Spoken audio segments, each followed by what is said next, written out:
Hello everyone, Vito's A32 back with another How to Play. Today we're looking at how to play this game, which is not Yo Doggies like it says on the box. This is actually the name of the designer on his social media. Not the name of the game. That's kind of weird. I don't know any other games that I can think of that instead of having the name on the box of the game, it has the designer's name. It's like going to the store and picking up Uno, only it just says Mattel on the front of the box. I don't know. I thought it was a strange decision. This just came out recently from Kickstarter. It's designed like a book. It's kind of like a story, and then you got everything inside it. I do wish there was as well. Just one other little criticism regarding the box. Um, some kind of an insert to keep everything in place because it's kind of all over the place. But now that I've gotten the complaints out of the way, let's get to the game, which is designed by Lyric, aka Yo Doggies. Yo, yo, yo. Um, this is a game about collecting, set collecting, basically. OCC, OC, food stall class, OCC. I don't know how to pronounce it. I'm sorry for butchering it. It's from Tokyo. And it takes about 30 to 60 minutes, 2 to 5 players, ages 8 and up. Pretty straightforward little set collection game. You get the rulebook and a bunch of cards. You got 104 of these food cards. Technically, I believe I have 118 due to 14 expansions, but I couldn't even tell you which ones are the expansions. Don't know if there's any way to identify those. um, these are going to be what you're collecting and using to satisfy guests and try to win the game. You win the game by getting the most money. And the cards have some things on them. They have a what the food is, beef balls, a price of $5. They go anywhere from like a few dollars to $10 or $11. And this is the item, Odin. This side is not the item. I have to stress that to avoid confusion. Because you might have some cards in your hand and think you have, Don Burry when you actually don't. This item on this side is what this can connect to. That's why there's like a pointing that way. So, for instance, if I had this in my hand, this is actually great. I could, on my turn, play these free, and they're connected. Or I can just play one individually. You can always, as well, you can be playing these in front of in front of a food stall that you have in front of you, and you can always move things around and connect things differently to make bigger sets as you go on throughout the game. So you can always change them up. Once it's played in front of your stall, you can move things around. You also have cards like this, which is sweets, which cannot be connected to anything. They can only be played individually, and I'll explain more about those in a bit. So those are food cards in a in a nutshell. Well, each player is going to start the game with 5. I'll just deal out some here. Let's say 3 players. Each player is also going to get one of these reference cards that tells you what your game actions are. On your turn, you're going to do one of these 4 actions, which I'll talk about in a minute. And the other side, it tells you about the 12 different food types. I will say that I am not a foodie. I'm not an expert on Japanese cuisine. I've never really had Japanese cuisine in my life that I can say. I mean, I know what ramen is. Uh, but outside of that, I mean, obviously I know what tempura is, what rice balls is. But Chinese I've eaten, Japanese, no. But it's pretty cool. There's different items on here. Uh, it's nice that they have this because not everyone's going to know what donburi is or udon or odin. And so you might not know what the symbols are, but it's good to have that reference. And I'll show you why in a bit. You're also going to have these food stall cards. Each player is going to get one at the start of the game. Just randomly dealt out. And throughout the game, you might gain more. And these are going to give you abilities that you can use during the game, and your opponents might also be able to use. Well, I'll explain how that happens. Like this way, you select a player, specify a food type, like Odin, and they must give you all cards that match from their hand. So if I had Odin in my hand here, which I don't, I would have to give him up. If I don't, then I get nothing. Different ones. This one, choose to draw 2 new food cards, or reserve a guest card exclusively for your later use at the served guest action. So that's a pretty powerful one. Different ones have different things. They're pretty powerful. And each player is going to get one of these at the start of the game, which you're going to keep face up. And the rest we'll put aside for now.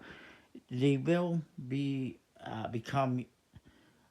will come into play later on, is what I'm trying to say, because there are certain guests that will allow you to get another one.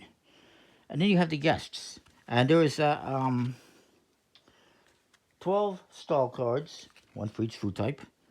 And there is 16 guests. Guests have 2 different types, basically. You have these gray ones that have an instant effect, like gain 1 more stall card, as I mentioned. Or the brown ones, which have effects that will, or tips that come into play at the end of the game. Like this is, you get $5 for every $10 paid. And I believe it's specifically to that character. Or for that character, what they paid. And different ones. There's $3 for every diss. And these each count as 1 diss. There's some that's $3 for every food type that you use. Kind of the same thing, more or less. This one gives you 2 extra actions. Some let you get 1 more stall. This one lets you get 2 more food cards. Activate your stall's power immediately, so it's kind of cool. And you start the game, you're going to deal out 3, face up. At any point in time, I'm going to see if I can get a brown one in here. It's the one we saw before. At any time, if one of these gets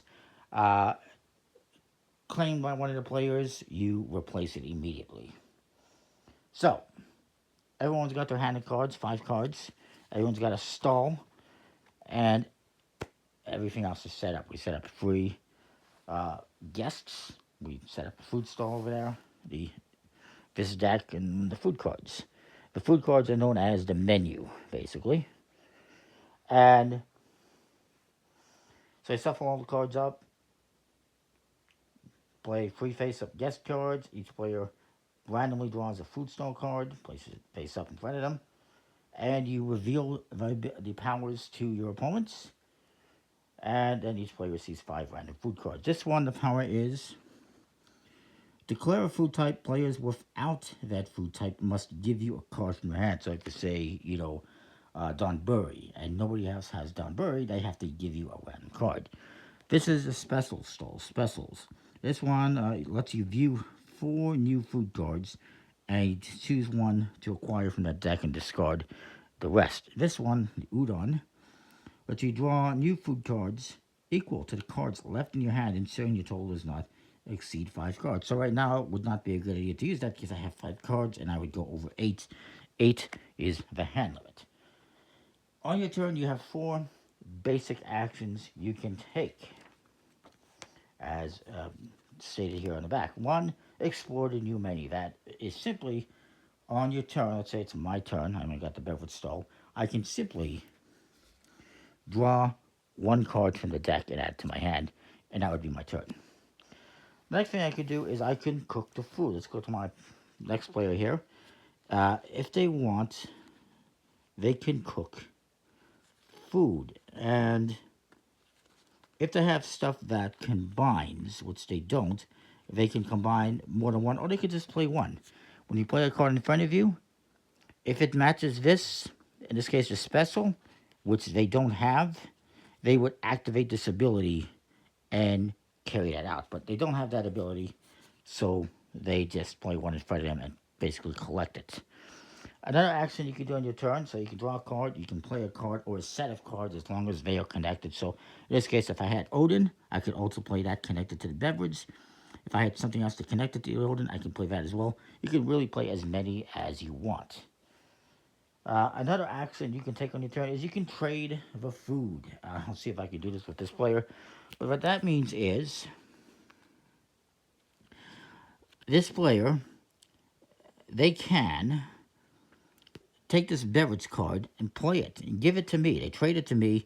In return, they get to take my ability. So they can give this to me, play it in front of me, and they can Do this ability, which is declare a food type, and if you don't have that food, you have to give cards from that. So maybe they say udon.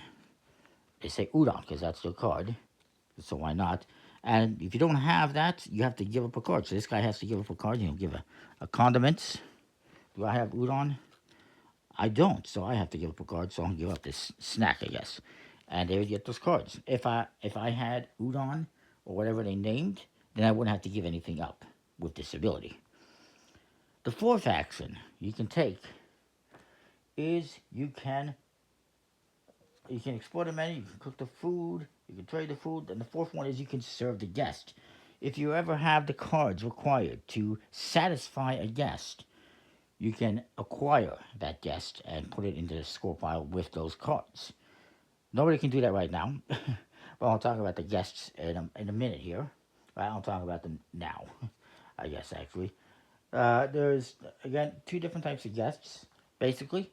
They're the gray ones that will give you an instant effect, like gain 2 more food cards or gain 2 extra actions. Or ones like Chick Chick over here, or however you pronounce that, which will give you a tip of $5 for every $10 they pay. So if you give them food that totals $15, they will give you a $5 tip. If it was $9, uh, they wouldn't give you any tip because it's every $10 paid. But more than likely, you would pay them $15, $20 because to get this card, to satisfy this Chick Chick, you need to give them something that has at least 6 cards. That's what this symbol means. 6 or more cards, and you can satisfy that guest. To satisfy this guest, you need to give them a meal that is going to cost $15 or more dollars. And then when it comes to one like this, it's going to have a number of cards and a specific ingredient, a specific food they want. So this one, and that's where this comes in handy, the reference card. This guest specifically wants condiments. They specifically want a condiment. So if you have cards, at least 4 cards, a set of 4 cards that has a condiment, you can satisfy that guest and take that instant action. And then the other ones, again, it's if you have X amount of cards or more, or that much money or more. Those are the different types of guests you get that you have to meet the requirements of. It's pretty straightforward. There is one more thing to talk about, and that is the suites. On your turn, you can play a suite to your stall, or you can do the trade action with it and give it to someone else. Suites are kind of like a wild card, and when you play it, it lets you take your stall action or somebody else's stall action. And at the end of the game, any suites that you have in your stall, you can add to any guest that you satisfy for extra money. So if I add this, it's an extra $8 that I'm going to get. I might want to do that for Chick Chick so that I can maybe get $10 in tips or more. So that's kind of how the game works. I'll just show you how satisfying a guest would work if I can. I should point out that you cannot. You're gonna have udon. um, so I'm just going through the cards here, trying to find what I can do.